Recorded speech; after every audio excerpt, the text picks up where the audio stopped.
Ole Miss is in prime position to land two elite quarterbacks, and the media is predictably in shambles.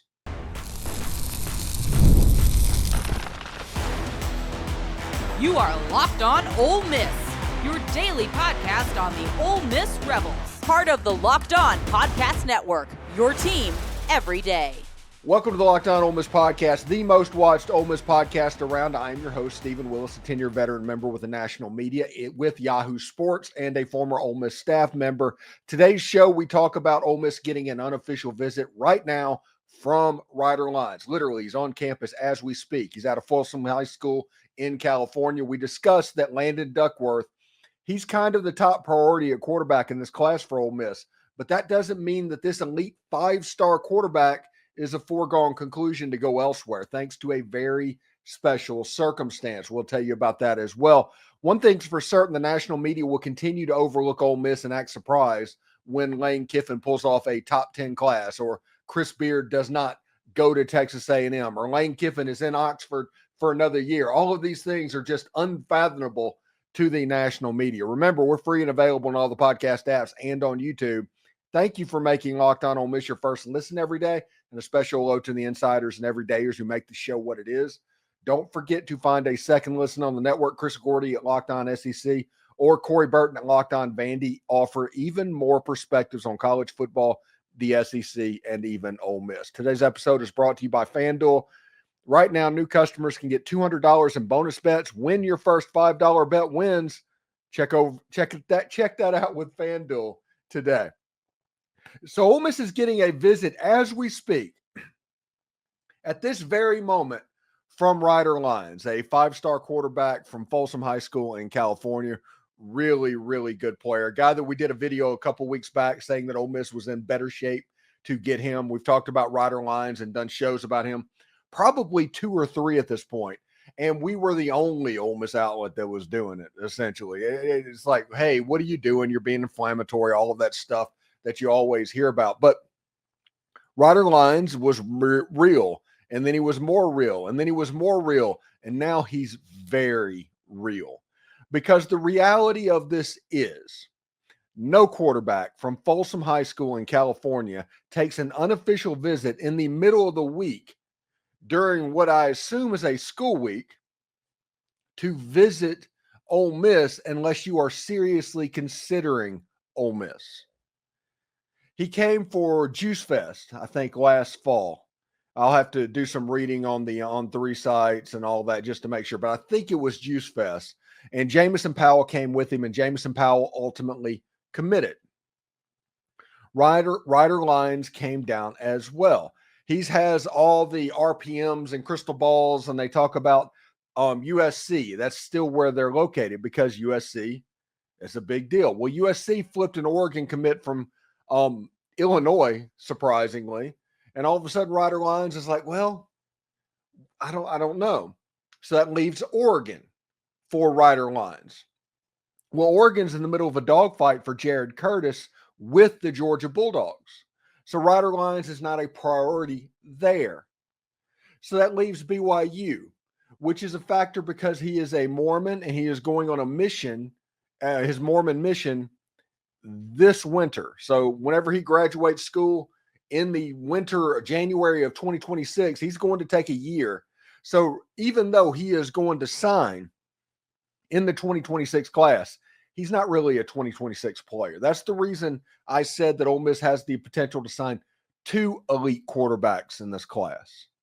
Because what Ryder Lyons does not affect Landon Duckworth at all. Landon Duckworth is just as wanted and just as needed as he was before this visit by Ryder Lyons. This isn't an either-or type situation, and honestly, they would want it to be a both type situation.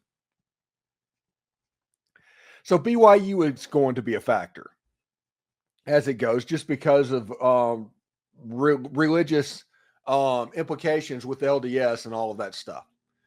He has been recruited by Ohio State and Michigan, which after Ole Miss, he has unofficial visits stationed in Ohio State and Michigan. But those seem to be the final resting spots. There's 6 schools that are getting unofficial visits. 3, BYU, Oregon, and USC has already locked in official visits for a little bit later on in the spring.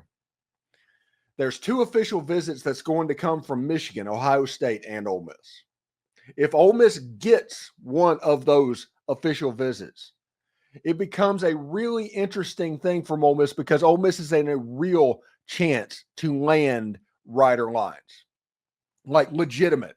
Like nobody can say anything in the world to the contrary, even though they will try. So whenever you look at it, this is from Billy Embody from the Ole Miss Spirit on 3, all of that, talking with Ryder Lyons. He said his interest with Ole Miss is high because Lane Kiffin has a good history with quarterbacks, fun offense. Jaxson Dart hopefully goes first round. I think he's very talented. Coach Charlie Weiss is a big thing for me in their quarterback room. Coach Kiffin is in there all the time. Coach Weiss is in it. Joe Judge is in it. It's a very stacked room. How they develop quarterbacks and how they showed me Jaxson from year 1 to year now is pretty incredible. So the thing that I say, the reason that I believe that Ole Miss is going to be a major key in this recruitment is he is being flat out honest about where NIL stands for him. He says this whole thing for me is about the NIL space. It is how much they believe in you. That's a very key phrase, Lyons said. They're going to invest all this money in you, and then they trust you. It's like, I believe in you. You're our guy. That's the biggest thing for me. That is the reason that when everybody looks at the USC stuff and the Oregon stuff and they just assume what's going to happen, they're only assuming that because they've asked leading questions to get to that point. They didn't even expect him to take this visit. And he took this visit to Ole Miss, and it's probably going to lead to an official visit. And on that official visit, he is going to get an offer from the Grove Collective that is very competitive of what's going on. And you have the benefit of having Lane Kiffin and all of these quarterbacks that are being developed by the time he comes back on an official visit, because I think he is. Jaxson Dart will have gone in the first round of the NFL draft. This is an Ole Miss offense that has been the best over the last 5 years, in the best conference in all of college football. All of these things are selling points, and now they can sell winning on top of everything. 3 10-win seasons in the last 4 years. The next level for Ole Miss is to make the playoffs and then to make noise in the playoffs. But as far as a winning program, Ryder Lyons, from the time he was in 8th grade, only knows Ole Miss is a top 10 level program. This isn't your dad's Ole Miss. This isn't the Matt Luke Ole Miss. This isn't the Billy Brewer Ole Miss, Steve Sloan Ole Miss. Right now, Ole Miss is in a little bit of a golden era of college football, and the beneficiaries right now are Lane Kiffin and his recruiting, specifically high school recruiting. When he takes his official visit, because like I said, I think he's going to end up back in Oxford. You have Jamison Powell, who is his wide receiver at Folsom High School. He's committed to Ole Miss, which means Ole Miss is in his ear. Pretty much every day is there. You have a very quarterback-friendly offense with them knowing how to develop quarterbacks.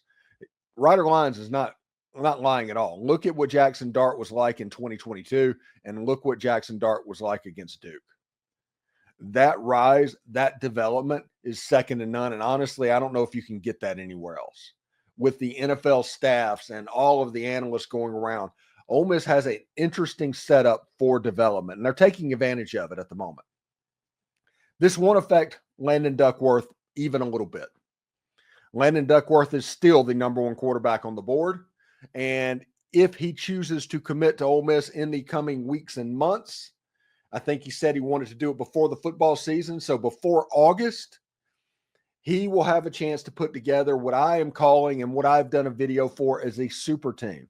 And that super team could be Xavier Crowell, the running back from his high school in Jackson, Tristen Keys, Xavier McDonald, player after player that have 5 stars, top 100 level players, to the point where if that super team gets assembled and then you add somebody like Ryder Lyons to that class, all of a sudden you have 5 stars all over the place. It's looking like the 2013, 2016 level Hugh Freeze classes at Ole Miss. Everybody talking about how Lane Kiffin doesn't like to recruit, they kind of have to eat their words a little bit because of what he is doing. It's pretty cool, and it's just not the quarterbacks. Deuce Geralds has named his top 10, and Ole Miss is predictably in the mix.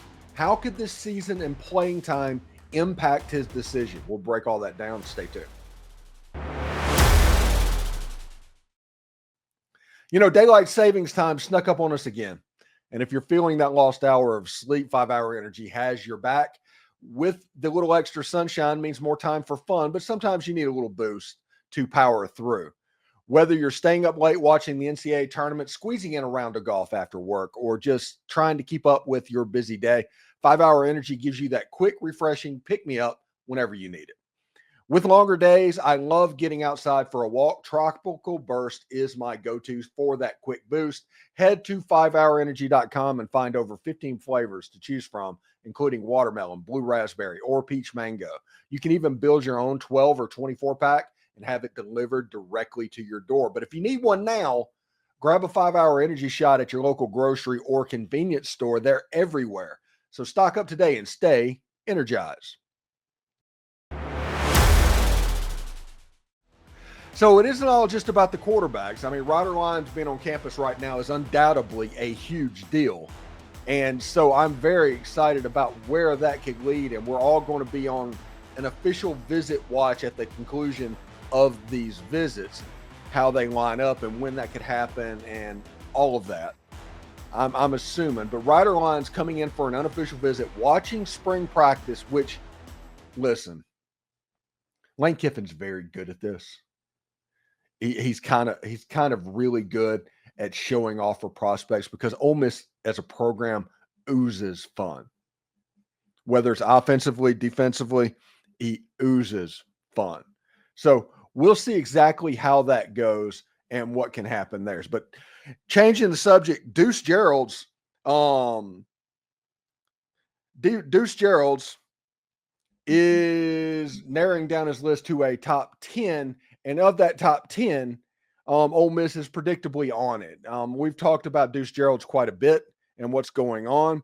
The main thing that he has going for him is it's going to potentially be a 2 or a 3 team race for his signature as far as real teams involved. Now, everything can change in the recruiting cycle and especially in the NIL space. But these 10 teams are kind of a big deal. I think Ole Miss is going to be in it to the very end. And when it becomes an either-or type situation, I think Ole Miss is going to be in that either-or type situation. And I think it's going to be with Ohio State.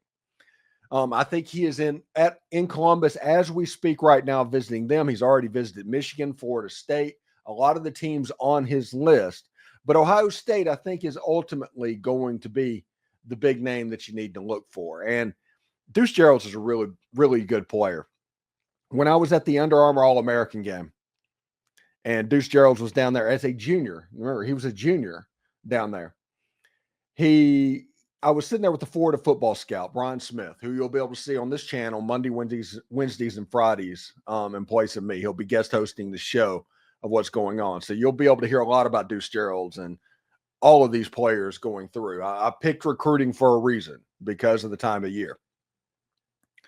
But Brian Smith talked about Deuce Geralds, a little bit undersized for a 3 technique, very, very good as an outside pass rusher and as an elite pass rusher. But the concern that Brian Smith had in the Under Armour All-American game for him was when he's playing 3 technique and the other team runs power.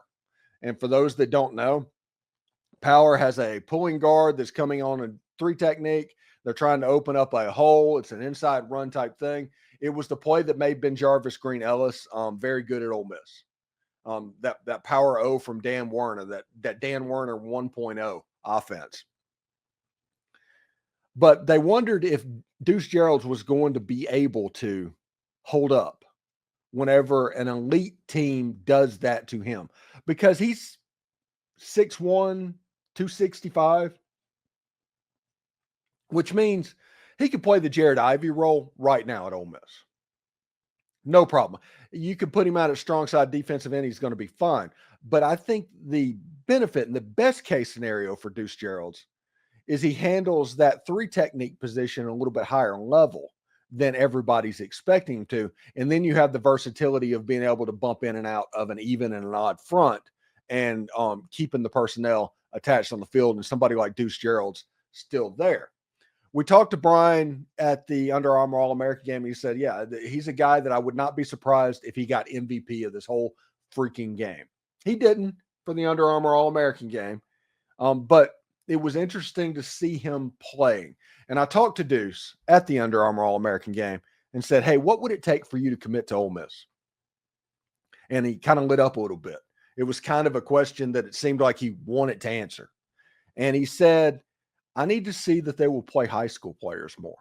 And it's not so much telling of whether or not Ole Miss has high school players and developing and all of that stuff. It was telling to me as how other schools are recruiting against Ole Miss and their lack of a knowledge about the roster. Because what they just did was set something up in a recruit's head that is going to be one of the greatest backfires potentially in all of recruiting. When Ole Miss potentially lines up with Santarin Perkins, Cam Franklin, William Eccles, Xavier Harris on the defensive line. And you're like, whoa, those are all 4 high school Mississippi players starting. What were they talking about? And that's an advantage for Ole Miss.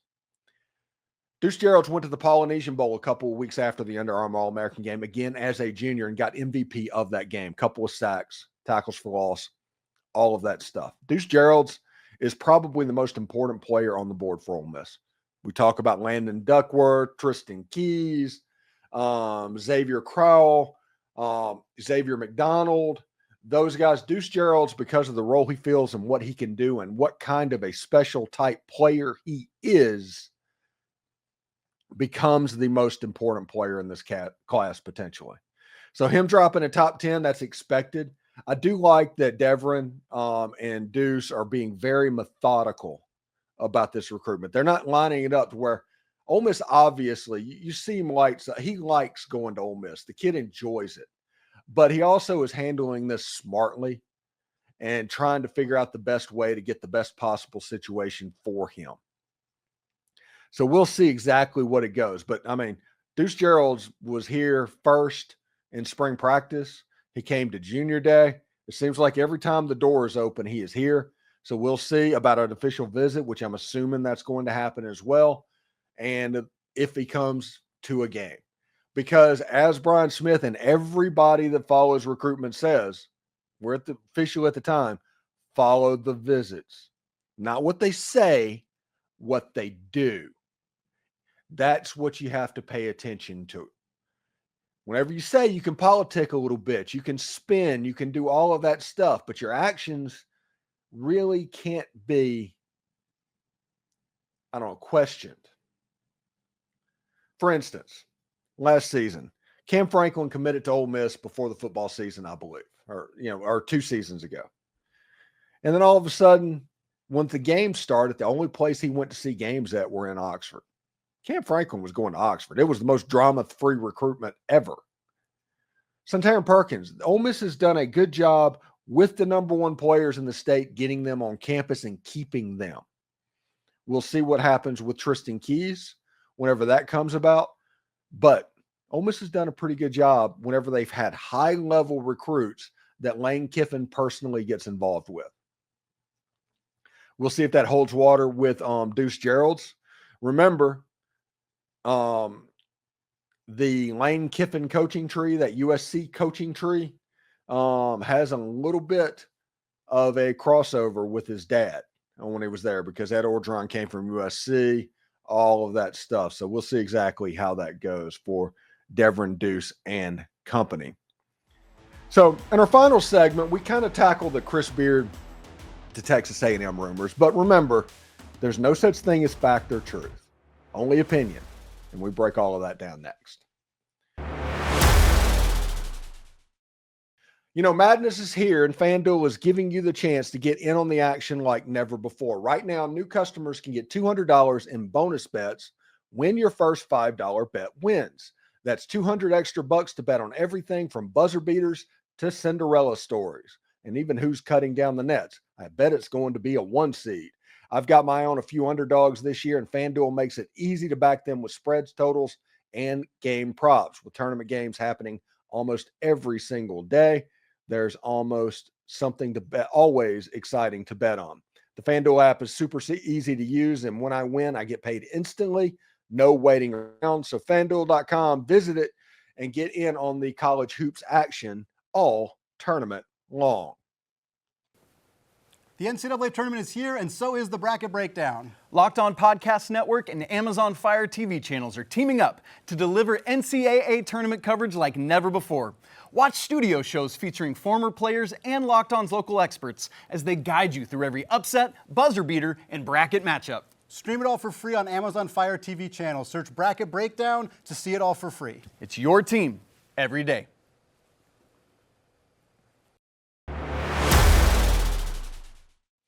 So, you heard me saying the T's. There's no such thing as fact, and there's no such thing as truth. There's only opinions. And that's the world we live in now. We still have the mindset whenever we hear something, we need to believe that person. Remember when credibility was the big thing? We know when we hear from him, it's the truth. So if Johnny says that Chris Beard is going to Texas A&M, you should believe that he's going to Texas A&M. And everybody still goes with that narrative-wise because honestly, people are fairly lazy creatures and it's just easier than to do the research for yourself. We don't know anything about to Texas A&M except this. Chris Beard is originally from Texas. He went to UT, but he is from Texas. Chris Beard is one of the best coaches in college basketball. So if you have a job opening, Chris Beard should absolutely be on your list. And we also know that Texas A&M has a ton of money potentially. But honestly, if we're going to be real about it, they just dropped $80 million on Jimbo Fisher. They're going to have to pay a buyout for Chris Beard. They're going to have to up the NIL that ran Buzz Williams off. Are they in a position to do it? I mean, really, other than the fact that we just assume that they have a ton of money. Chris Beard's from Texas, and everybody's kind of playing the connect the dots game. And they're currently in the middle of the telephone game to where somebody might get a kernel of information. Let's say, and Texas A&M booster gets a kernel thing that Trev Alberts is interested in Chris Beard. That is the kernel of nugget. And it goes to the next person, like 4 into it's like, he is the number 1 target on the board. And then 4 more calls after that going out there. Chris Beard's the only person that we're thinking about in the moment. But in the reality of it is the true nugget, the beginning nugget, the actual nugget that you pay attention to is that Texas A&M is interested in Coach Beard. It doesn't say that Coach Beard is interested in Texas A&M. It doesn't say that he's not happy. It just, from that, a narrative is built by this national media. And the national media, for whatever reason, and it probably goes back 50 or 60 years, if we're going to be honest about it, seemingly roots for Ole Miss to fail. Whenever Ole Miss has anything nice, they want that person to leave. They have been trying to get Lane Kiffin out of Oxford for 6 years. He has led every coaching search. He has been on every single hot list. In fact, over this Chris Beard Texas A&M deal, you should probably just, okay, we're old pros in it. We know how this works. We know what their opinion and what their fake news looks like. Can Chris Beard end up in Texas A&M? I guess so. I haven't heard anything concrete to worry about at all. But when you look at exactly how this gets done, you can see that it's not truth. It's not fact. It's not something that's going to happen. It's all opinions. And it's usually an opinion of a booster that has been telephone gamed about 7 times before it got to you. And that's the way it works at Ole Miss, at A&M. That's the way it works everywhere.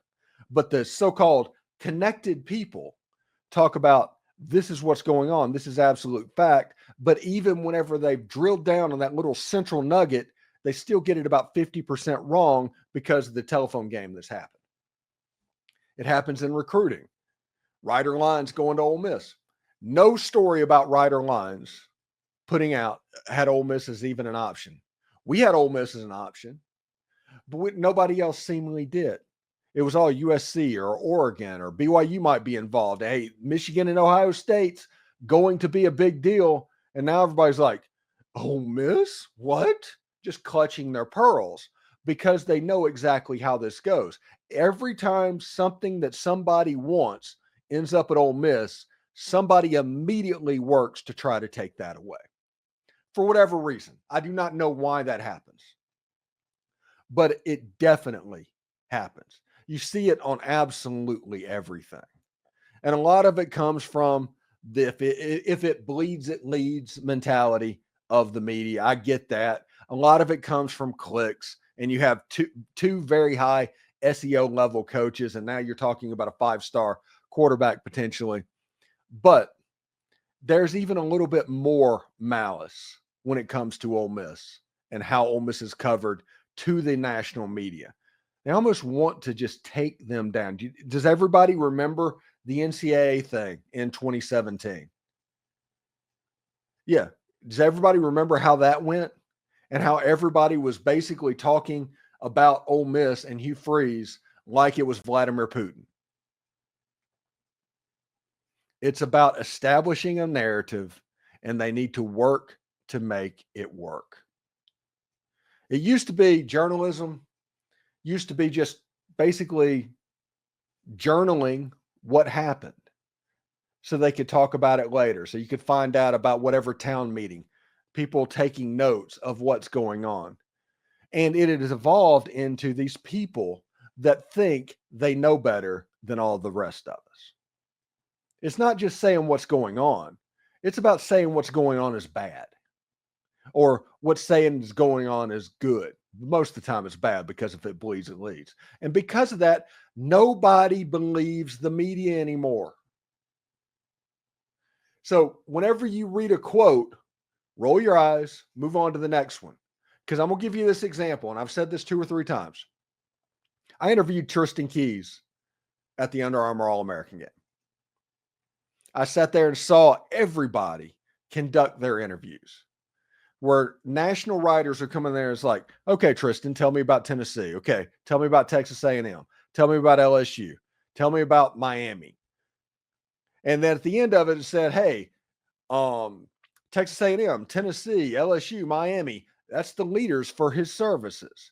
Didn't even mention Ole Miss. Whenever I asked him about Ole Miss, he gave me a big answer about Ole Miss to where you knew that Ole Miss was going to be involved all the way to the end. But nobody asked that question. Do you know why they didn't answer didn't ask that question? Because they didn't want that answer to be true. They didn't want to report on that. They didn't want to start a narrative to where Ole Miss can be mentioned in the same level as these blue bloods. I'm not saying that there's any malice. I think it's just an omission because there's only a certain number of programs that they can fit inside their mind. But that's just the way it works. And this Chris Beard to Texas A&M coverage, like I said, I'm not going to jump up and down and go crazy about it yet because I don't know. There's a chance they're just playing a bunch of telephone game at this point, and people are fake newsing it. Chris Beard could be real using this as a leverage play, but you can't prove that one way or another. And after it's over, you're going to have a whole bunch of people saying, I told you so, when in reality, there's no way it can be proven that it happened or it didn't. I do know that Ole Miss gave Chris Beard a big shot in the arm in his career. Potentially saved it. And I do know all of the other stuff that happened and are happening right now with A&M. So I'm going to go off of that for the time being. So we'll see exactly how that goes. Thank you for making the Locked On Ole Miss podcast your go-to source for Ole Miss sports. We pride ourselves on offering the most comprehensive perspectives, which is why we're the #1 Ole Miss podcast. Your support means the world to us. Thank you for making Locked On Ole Miss your first listen today. For your second listen, check out Locked On College Basketball with Isaac Shade and Andy Patton. March is here, or actually April, so be the most informed college basketball fan throughout the madness. Find Locked On College Basketball on YouTube or wherever you listen to podcasts. Hotty toddy, everyone. And remember, analytics is just the old English word that means bad football. We'll see you tomorrow.